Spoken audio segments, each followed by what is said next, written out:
Selamat petang, salam sejahtera. Terima kasih karena bersama dengan saya di Nazilin Unity Channel. Hari ini kita digemparkan dengan berita baik. Apabila akhirnya mahkamah menolak permohonan cabar keengganan agung istihar darurat. Ini semua berlaku semasa Perdana Menteri waktu itu, yaitu Muhyiddin Yassin. Kalau masih ingat lagi ketika Muhyiddin Yassin menjadi Perdana Menteri, beliau telah pernah mengistiharkan, telah memohon untuk pengistiharan darurat.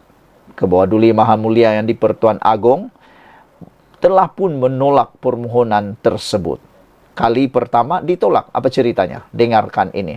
Seorang peguam gagal dalam permohonannya berhubung sama ada yang di-Pertuan Agong mempunyai kuasa untuk menolak permintaan Perdana Menteri Muhyiddin Yassin ketika itu untuk mengeluarkan pengistiharan darurat 4 tahun lalu.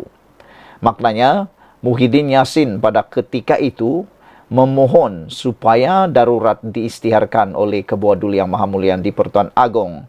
Tetapi Ke-Bawah Duli Yang Maha Mulia di-Pertuan Agong telah pun menolak permohonan atau permintaan tersebut.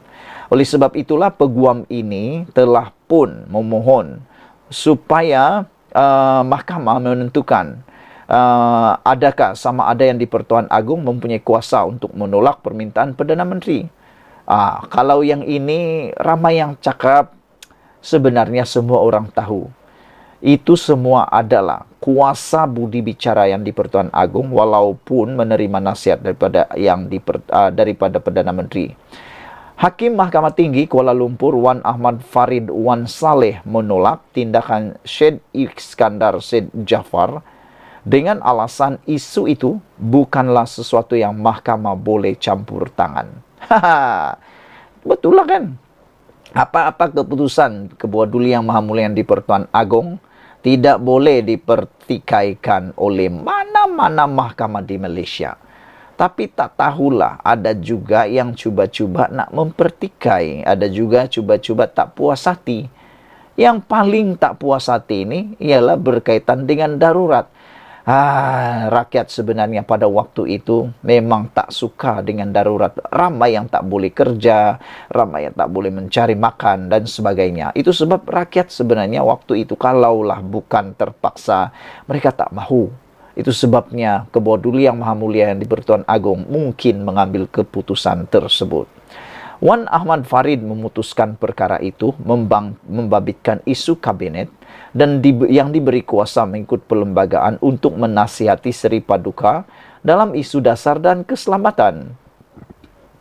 Walaupun pengistiharan darurat dibuat oleh yang di-Pertuan Agong di bawah perkara 150 Perlembagaan Persekutuan, di bawah perkara 40 dalam kurungan 1 perlembagaan, Seri Paduka Baginda hendaklah bertindak mengikut nasihat daripada kabinet. Itu kata daripada Wan Ahmad Farid, peguam yang telah membawa kes ini ke mahkamah. Tetapi mahkamah kata, seperti di awal pembacaan itu tadi, mahkamah kata bahawa isu itu bukanlah sesuatu yang mahkamah boleh campur tangan.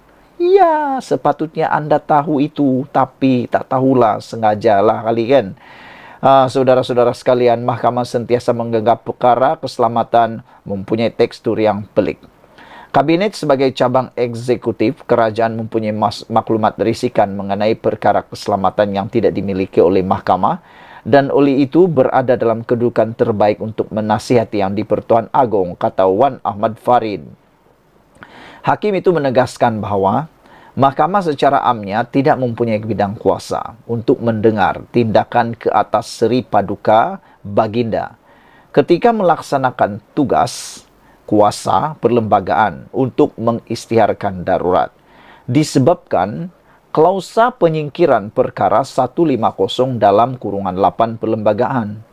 Walaupun peruntukan perlembagaan berhubung klausa penyingkiran akan menutup pintu mahkamah, kelihatan keras dan tidak adil, remedinya terletak pada badan perundangan dan bukannya mahkamah, kata Wan Ahmad Farid. Hakim itu tidak membuat sebarang perintah mengenai kos apabila menolak saman pemula Syed Iskandar. Tindakan Undang-Undang Syed Iskandar adalah untuk meminta panduan mahkamah berhubung isu perlembagaan yang dikaitkan dengan keputusan yang di-Pertuan Agong untuk tidak mematuhi permintaan Muhyiddin untuk mengisytiharkan darurat pada 2020. Pada 25 Oktober tahun berkenan, adalah dilaporkan bahwa yang di-Pertuan Agong memutuskan untuk tidak bersetuju dengan permintaan Muhyiddin atas alasan bahwa Kerajaan Perikatan Nasional ketika itu telah menangani pandemik COVID-19 dengan berkesan. Oleh sebab itulah, ke bawah Duli Yang Maha Mulia yang di-Pertuan Agong, sembah kami sebagai rakyat Malaysia amat bersyukur kerana telah menolak pengisytiharan darurat pada waktu tersebut. Perlu dimaklumkan bahawa kemudiannya pada 12 Januari 2021, Seri Paduka berkenan menerima nasihat Muhyiddin untuk mengisytiharkan darurat bagi menangani wabak tersebut. Darurat berkaitan pandemik itu berlarutan sehingga akhir tahun 2021.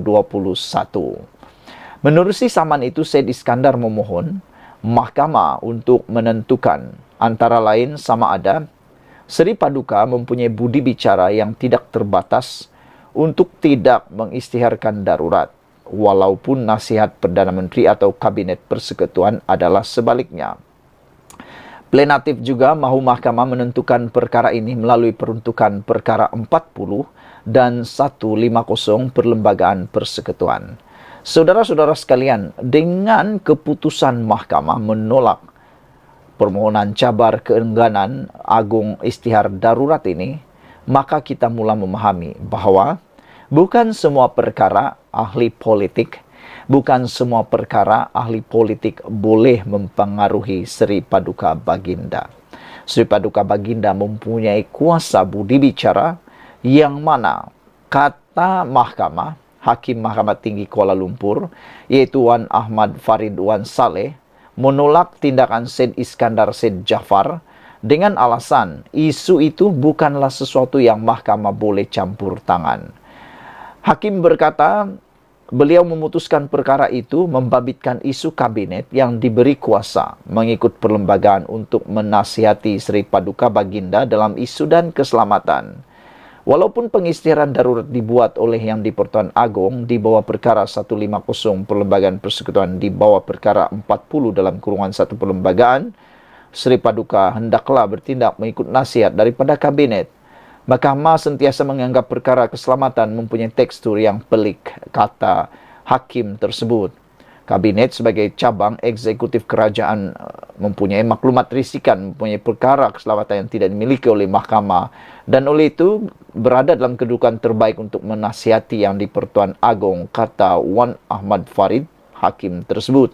Hakim juga menegaskan bahawa mahkamah secara amnya tidak mempunyai bidang kuasa untuk mendengar tindakan ke atas Seri Paduka ketika melaksanakan kuasa perlembagaan untuk mengisytiharkan darurat disebabkan klausa penyingkiran perkara 150 dalam kurungan 8 perlembagaan.